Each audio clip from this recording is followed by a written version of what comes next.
Hi, I'm Kristen Berry, and welcome to this slideshow on upwind disturbed air. I just finished the winter racing circuit with J-World Annapolis, where we sailed at the St. Petersburg Nude Regatta and Key West Race Week. And it was amazing to me to see how much influence dirty air had on boats going upwind. I think it surprised some of my clients as well. If you don't know what I'm talking about, a boat has two areas that it can slow down another boat with. It has its wind shadow, and it also has a backwind. These two areas are places where the wind that's flowing off of the sails or around the sails is being obstructed and disturbed in some way. It's essentially like potholes in the air, and it causes the boat that is in this area to slow down, not be able to sail as fast, and not be able to sail the same angle as the boat that is in clear air. You can see here that red is placing her wind shadow on blue, and in the process, blue slips back. Green is placing her backwind on yellow, and in the process, she slips back and down. Bad places to be. All the while, red's extending, and so is green. That, unfortunately, looks fairly familiar to me. Now, on the starting line, there's going to be the most disturbed air you'll see all day long. The boats are closer together than they ever will be, and so there are very, very few and very thin lanes or areas where a boat can sail where it's not in any form of disturbed air. Here you can see that each of these boats has lined up and found a lane where they're not in a backwind and they're not in a wind shadow. If you were below any of these boats, the second row, you'd be in a bad way because look at all that backwind and wind shadow. That's hitting every boat that's in the second row and slowing them down. After the start, the rich get richer. And you can see here, the four boats have come off the line almost identical. They're all on the same ladder rung, those horizontal blue lines, those lines of equal position there. But yellow, that'd be me, is in green's bad air, is just starting to get the influence of green's backwind. And unfortunately for yellow, things aren't going to go that well. Because just 30 seconds later, or 30 seconds after the start that is, yellow has slipped back and down. And green, blue, and red are extending away. 60 seconds after the start, you can see that yellow has slipped way back.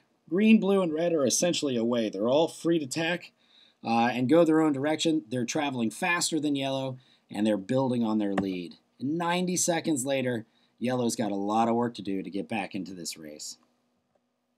Now, it doesn't just stop after the start. The middle of the race course, or up the first windward leg, can be pretty intense as far as wind shadows go as well. You can see here the ladder rungs are back in play. Those are lines of equal position. If two boats are on a ladder rung, they're equally upwind. And in this case, there really are only four boats. 4 boats out of, I think, 12 that are sailing in clear air.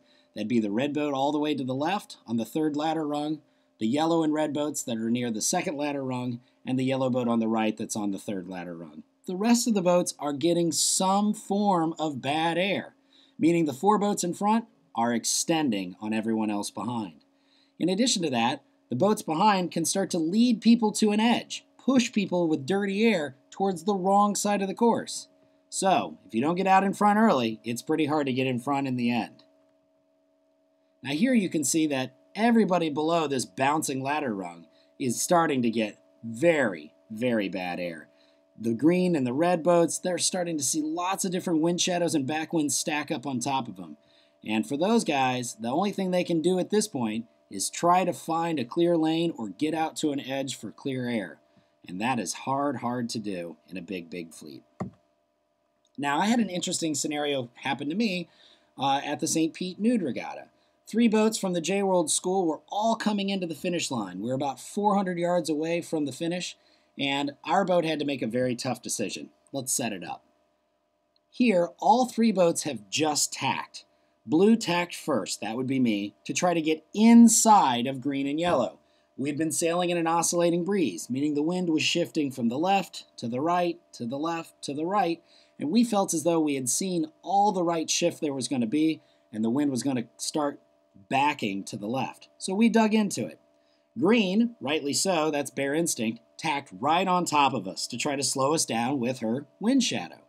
And yellow, that's emotional rescue, had to wait another boat length or two so that she didn't tack into Bear Instinct's bad backwind air. So now we're all racing drag race style towards the finish line. And in this scenario here, you can see that green is starting to hit blue with some of her wind shadow. So blue's got to react. She does so by footing off, easing her sheets, hiking out hard, driving the boat down a few degrees so that she can speed off and find a clear lane to leeward of green.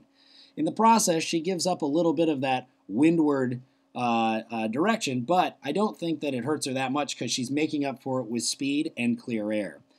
Yellow is slipping back ever so slightly. Maybe she was in a little bit of a lull. Maybe she had a bad tack. Whatever the case may be, blue and green have extended out just a little bit. Now, remember, we were thinking that a left shift was coming, but unfortunately, another 8 degrees of right shift came in. And as all the boats are lifted, green's wind shadow shifts back on top of blue and slows her down again. At this point, yellow's in trouble too, because she's overstood the ley line. She fixes that by easing her sheets and driving down even harder. She was reaching towards that finish line, meaning she's traveling at a very, very fast rate of speed relative to the other boats.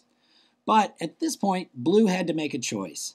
She could either tack twice in the hopes of lee bowing yellow, tacking over to the right, and then tacking back and leading yellow to the finish line, or she could sit it out in the dirty air and see if she could eke across the finish line, hoping still that that left shift would come in.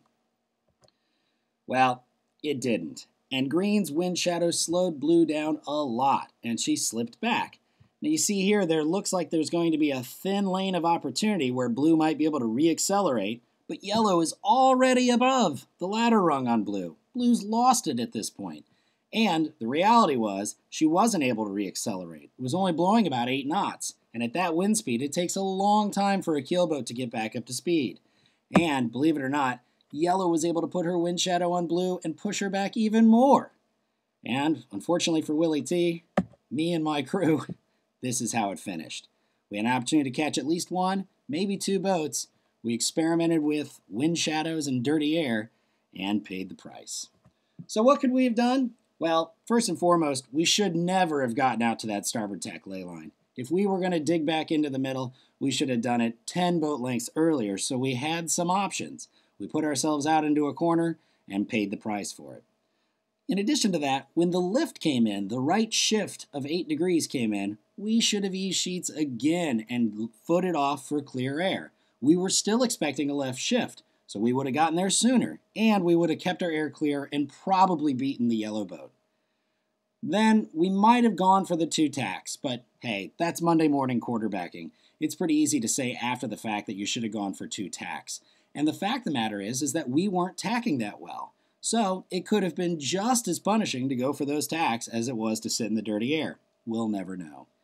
Finally, I make the joke, but we should have prayed a little harder for that left shift or made some sort of a sacrifice to the wind gods, because it should have come back to the left. It had been doing that all day long, and it just never did. But that's sailboat racing. All right, so thanks a lot for watching this slideshow. This is hopefully the first in a series of remembrances from these 2 great winter events and other scenarios that we'll see coming down the road. If you've got questions, shoot me an email or give J-World a call and come out and sail with us sometime. Thanks for watching.